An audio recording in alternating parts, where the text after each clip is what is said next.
What's up, Buck Doug with D&E in the garage. Today we are doing two things on this 2001 Jeep Grand Cherokee with the 4.7 liter V8. We are changing the water pump and we are flushing the coolant system. The previous owner had the incorrect coolant, the green coolant. We're going to put that good orange juice in here today. I'm already halfway into this project. I dug in without you guys because there's a ton of videos on this online. I really just want to give some tips and tricks, kind of add above what other people have covered. Now the first thing you'll notice is that my new water pump is installed already. I actually have to tighten it down, but additionally I took my alternator out. Now it's very difficult to get the water pump out.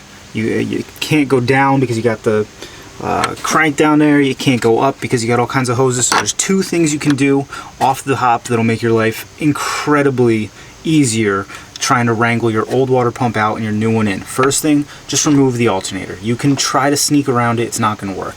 The second thing, take a 22 mil wrench and just loosen, just barely crack this upper power steering line that goes to the top of your power steering pump. You just have to loosen it enough to move it. There's no power steering fluid leaking or anything, but give it a little crack that'll allow you to move this back. That's out of the way.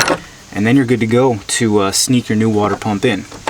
Now, the water pump is one of the very few things on the 4.7 that's easier than the 4 liter that also came in these Jeeps because there's no paper gasket. So when you pull your old one off, it's going to be nice and clean.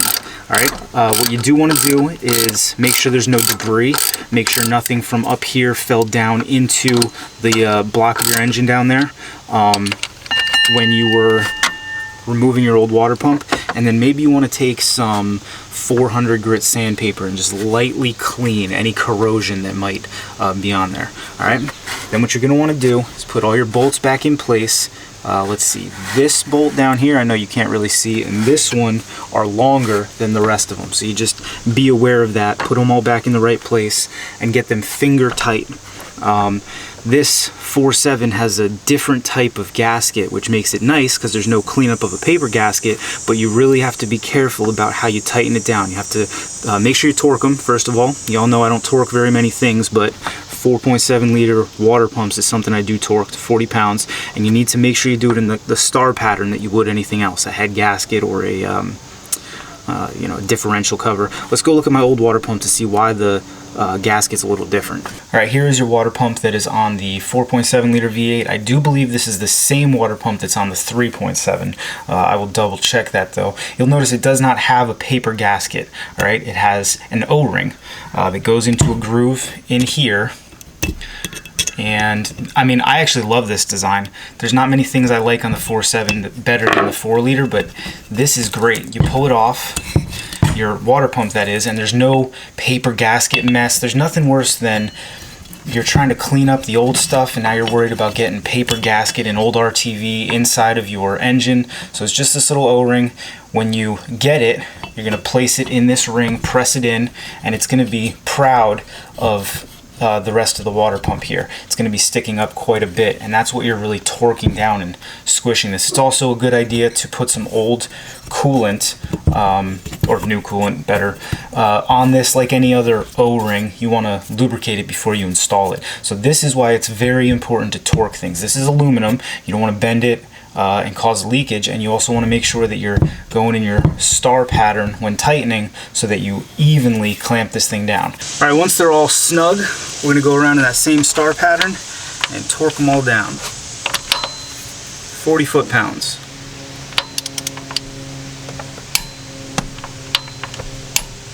Right there.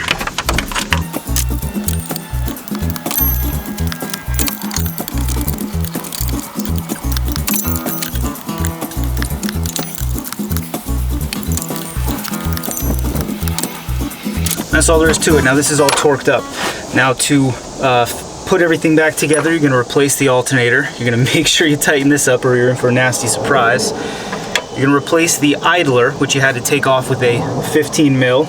And we're going to put the belt back on, and then we're ready to fill, and we're going to do the second part of the coolant system flush that I started yesterday. So let me get all this back together, and then we'll talk about how to properly flush one of these systems.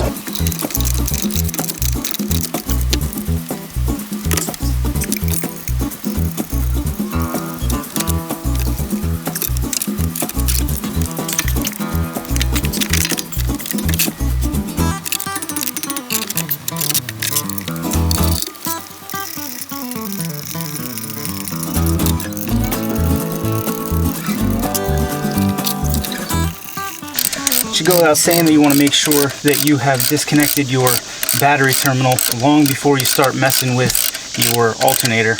A lot of people suggest you disconnect your battery anytime you're working on a vehicle. I think that might be a little bit extreme, but use your head. You know, if I'm changing the oil, you better believe I'm not disconnecting my battery terminal. But if I'm doing anything that comes anywhere near electricity, even when I was doing the coolant flush, since I was going to be poking around in a bunch of different areas, awesome. That fell right into the bucket of used coolant, so I'm going to go retrieve that and wonder what I did to piss off God today.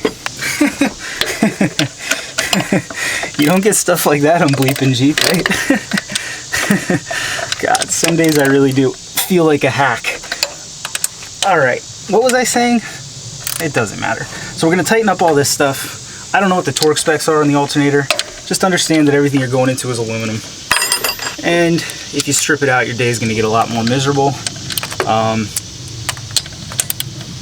Nope, that's loosening.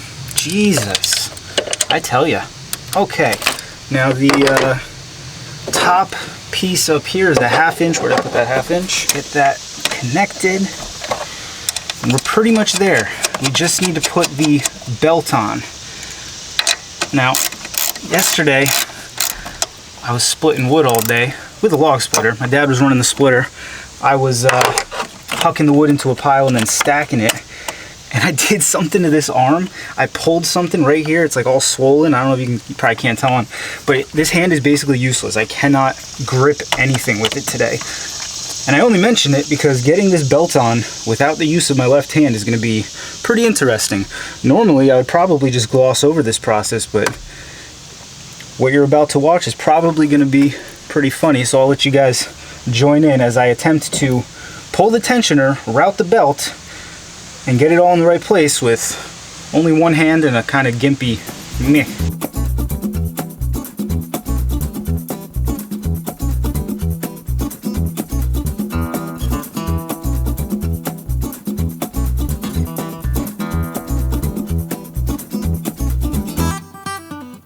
I think we're there. Oh god, hand's stuck. Alrighty. And everything has ribs where it was. That hurt quite a lot, but it went a lot better than I expected, so sorry you guys didn't get to see a comedy of errors. Alright, water pump is in. Water pump is torqued down. Alternator's back in with both connections tight. The power steering hose actually could use another turn. There we go. Now, power steering line is tight.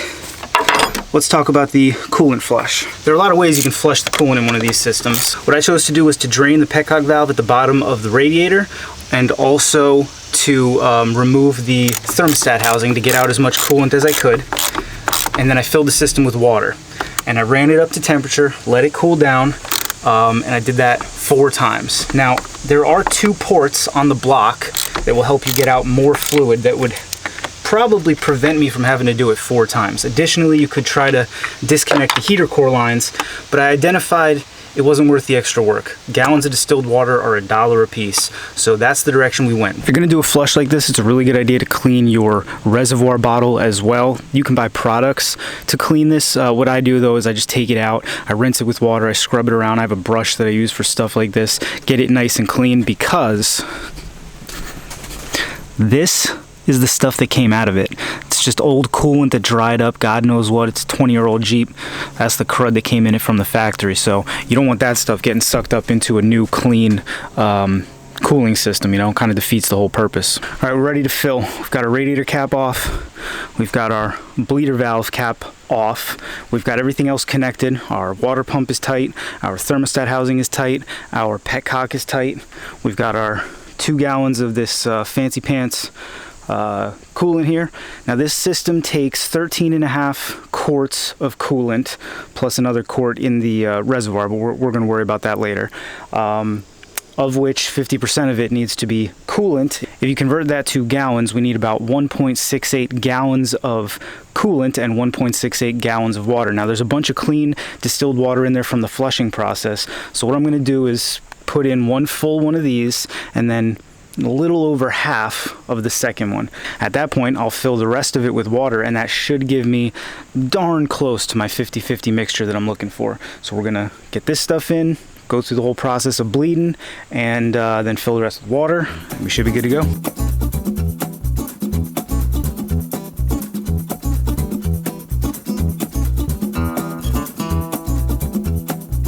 All right, camera cut out, but what I did was filled up with the 1.68 gallons of the correct H.O.A.T orange coolant. Then I started topping off with distilled water. Do not use mineral water, do not use tap water, use distilled water. Your cooling system will thank you. I filled it until it started coming out over here. Now I'm gonna start the engine and continue filling. You'll see all the bubbles bubbling up out of here, getting all the air out of this system.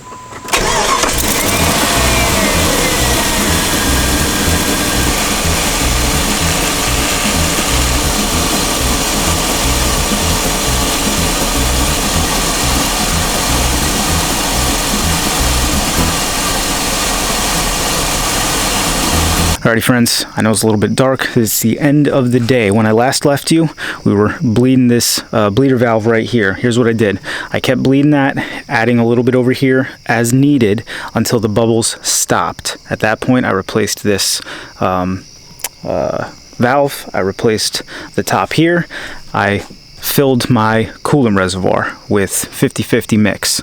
I then let the engine cool all the way down. What's happening when you're letting it cool all the way down? The liquid is contracting as it cools, and it's going to draw some coolant in from over here to fill some of those voids where the air was. At that point, I then cracked this bleeder valve again. I took this top off again, and I repeated the process. While the engine was running, I was looking for air bubbles there. A whole bunch more came. Once they finally stopped, I replaced that, and it doesn't look like my coolant reservoir has gone down this time since it cooled down. Now, I will keep an eye on this over the next few days. If you want a real in-depth video on how to bleed the 4.7 with this bleeder valve, I have a video on that. Check the card up in the corner. But this job looks like it's done. Additionally, even though it didn't look like my old water pump was real bad, this new one is cooling like crazy. It's barely getting above 200 ever, which was not what I was experiencing before.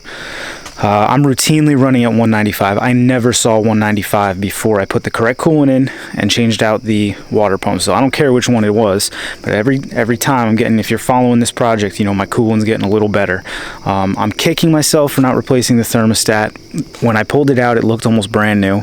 That's another thing that's kind of cool about the 4.7, no paper gasket on the thermostat, so you can take it out, put it back in, and it'll continue to seal. So 4.7 growing on me a little bit.